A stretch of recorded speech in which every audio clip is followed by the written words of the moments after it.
All right, so today we are going to be tackling real-time monitoring of high-risk activities. I know that could be a lot of things. It really could. And so I'm kind of curious, like what comes to mind when you hear high-risk activities? Yeah, well, I think, when we talk about high-risk activities, it's really about context, right? Yep. So what are we talking about? In this particular case, we're talking about the things that keep people up at night, the things that could really have a snowball effect if something goes wrong. So Mhm. we're talking about large financial transactions, sensitive data access, particularly in healthcare, and any individuals or organizations that are already under scrutiny. Yeah, and it feels like the definition of high risk is evolving too, because like I'm just looking at one article here about the Financial Action Task Force, the FATF, All right. and their guidelines are getting tougher all the time. Yeah, they are. And that's a great point. Particularly when we look at beneficial ownership, Hmm. understanding who really benefits from financial transactions. That's a good example of how the goalposts are constantly shifting. And it's not just finance. We're also seeing this in data privacy.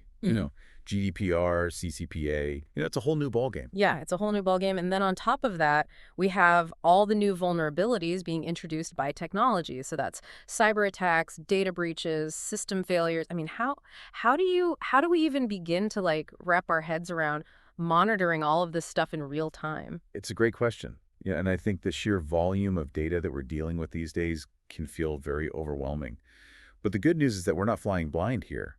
The key really is to approach this strategically, like a detective would in piecing together a puzzle.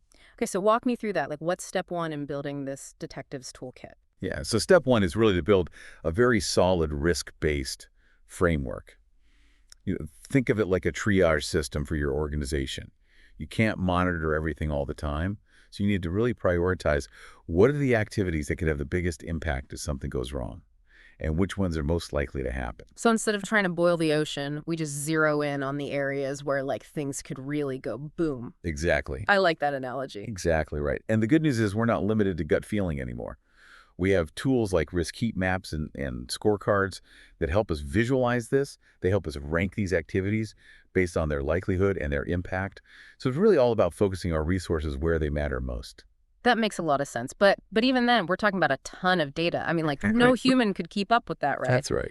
So this is where this whole technology piece comes in, right? Absolutely. This is where technology is really the game changer. We're talking about automation. We're talking about machine learning, even AI, all working behind the scenes to analyze data, spot these anomalies, and flag these potential issues before they blow up. Okay, so now this is where it gets interesting to me. How does all this fancy technology actually work? Yeah. Can you give me like a concrete example? Sure. Let's look at transaction monitoring systems.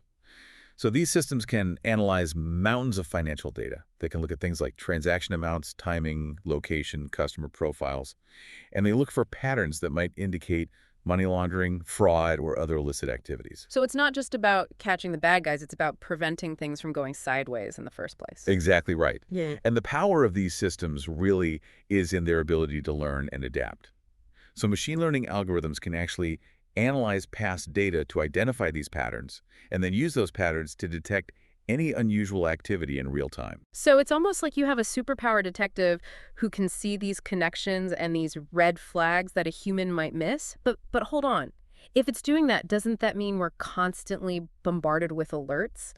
How do you know what to actually pay attention to? Yeah, that's the challenge, right? We don't want to be drowning in false positives, but you also don't want to miss those real threats. So setting the right thresholds and alerts is absolutely crucial. And it's not a one-size-fits-all situation. So how do you go about fine-tuning these systems to like avoid that whole alert fatigue thing? Customization is key. Hmm. Let's say you have a company that's dealing with very sensitive customer data. They might set up their system to trigger an alert if someone tries to download massive amounts of data outside of normal business hours. Or let's say their system detects multiple failed login attempts from an unusual location.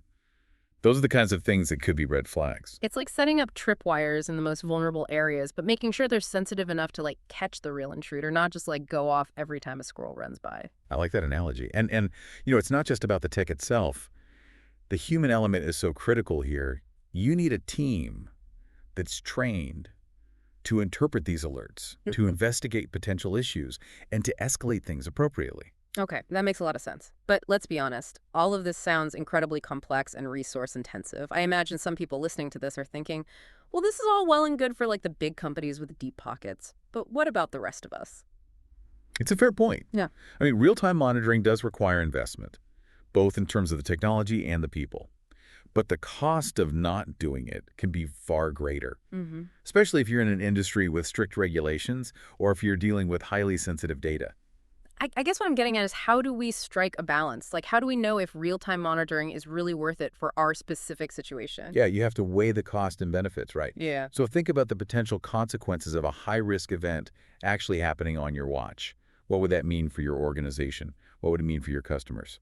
Yeah, I mean, reputational damage, financial losses, regulatory fines. I mean, the stakes are pretty high. Absolutely. But then on the flip side, think about the benefits of early detection.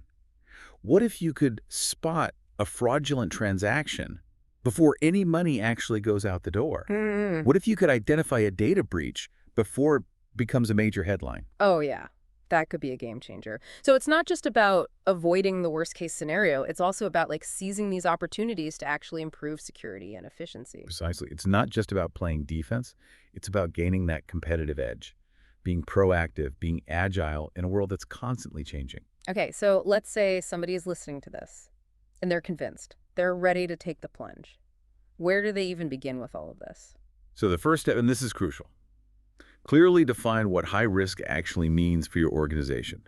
What are your biggest vulnerabilities? What are the potential consequences if something were to go wrong? So it's about taking a step back and really assessing like your unique risk landscape, right? Exactly. It's like knowing yourself before you try to protect yourself. Exactly right. And once you have that clear understanding, you can start evaluating your current systems. What are you already doing to monitor these risks? Where are the gaps? What are your blind spots? So it's not about like ripping and replacing everything. It's about like building on what you already have and like filling in the missing pieces. That's right. And then you need to look at the technology landscape. What tools are out there that can help you address these specific needs? And there's a whole ecosystem of solutions out there, from very basic alert systems to sophisticated AI-powered platforms. That's where it can get overwhelming though, right? Because there are so many options. How do you even begin to choose? Yeah, don't try to do it all at once. Start with a pilot project. Focus on one or two really high priority areas, test out a few different solutions, see what works best for your team, for your budget, and for your technical capabilities. So dip your toes in the water before you like dive headfirst into the deep end. And this is where collaboration becomes really key too, right? Right. It's not just a technology issue, it's like a team effort. It is. You need your IT folks, your compliance team, your risk managers, even your legal team, everyone working together. It's about breaking down those silos and creating a culture where everyone understands how important real-time monitoring is. So it's not just about installing software, it's about like changing mindsets, right? Absolutely. It's about creating a culture where people are empowered to take action when they see something suspicious. Absolutely. You want people to feel comfortable speaking up, raising concerns, asking questions, create a sense of shared responsibility for managing risk. Okay, so we've talked about the why and the how of real-time monitoring, but let's get real for a second. What are some of the biggest pitfalls that people should watch out for? Like, where do things tend to go wrong? Well, one of the biggest mistakes I see is organizations trying to do too much too soon. They get caught up in all the hype. They try to implement every bell and whistle, and then they end up with a system that's just way too complex to manage effectively. So it's about starting small, focusing on like the low-hanging fruit, and then gradually building up your capabilities over time. Exactly. Another really common pitfall is neglecting that human element. You know, companies invest in all this fancy technology, but they forget to invest in actually training their people how to use it properly. It's like buying a state-of-the-art race car and then forgetting to train the driver. Exactly. Yeah. And the last thing I'll mention is just the importance of feedback loops. Constantly evaluate your systems, fine-tune your alerts, make adjustments based on what you're learning. Real-time monitoring is not a set it and forget it kind of thing. It's a continuous process of improvement. So it's about being adaptable, staying agile, always looking for ways to do things better. And it strikes me that this whole idea of real-time monitoring, it's not just about avoiding risk, is it? It's about gaining insights, making better decisions, and ultimately achieving better outcomes. That's a great point. It's really about shifting from a reactive mindset to a proactive one, using that data to drive strategy and innovation. I love that. So real-time monitoring, it's not just a compliance exercise, it's like a strategic advantage. It's about seeing that bigger picture, anticipating what's coming next, and then using that knowledge to create a more resilient and successful organization. Yeah, and the beauty of it is the more you invest in real-time monitoring, the more valuable it becomes. You start to see these patterns that you wouldn't have noticed before. You can identify emerging risks before they become major problems, and you can make more informed decisions about where to allocate your resources. It's almost like you're building this incredible early warning system, but not just for compliance, like for your whole organization. Exactly. And the best part is it's not just about protecting yourself from bad things happening. It's about creating opportunities to do things better, faster, and smarter. So it's not just about mitigating risk, it's about driving innovation. That's a really powerful message. It is. And it's something I think that more and more organizations are starting to realize. Real-time monitoring is no longer just a nice to have. It's becoming a must-have in today's world. Yeah, it's like that old saying, an ounce of prevention is worth a pound of cure. But in this case, that ounce of prevention could save you millions of dollars. It could protect your reputation, and it could even give you a competitive edge. Well said. And that brings us back to you, our listener. Mhm. As you continue to explore these sources and think about your own unique situation, what are some of the key takeaways that really resonate with you? Yeah, what stands out to you about this whole idea of real-time monitoring? Are there any things that are sparking your curiosity or making you rethink your approach to risk management? We'd love to hear your thoughts. Maybe you're already using some form of real-time monitoring and you have some insights that you can share. Or maybe you're just starting to explore this concept and you're wondering, where to even begin? Yeah, whatever your experience level, we encourage you to keep digging deeper, keep asking questions, and keep pushing the boundaries of what's possible with real-time monitoring. Because at the end of the day, it's not just about technology, it's about people. It's about empowering individuals and organizations to make smarter decisions, create safer environments, and build a more resilient future for all of us. I love that.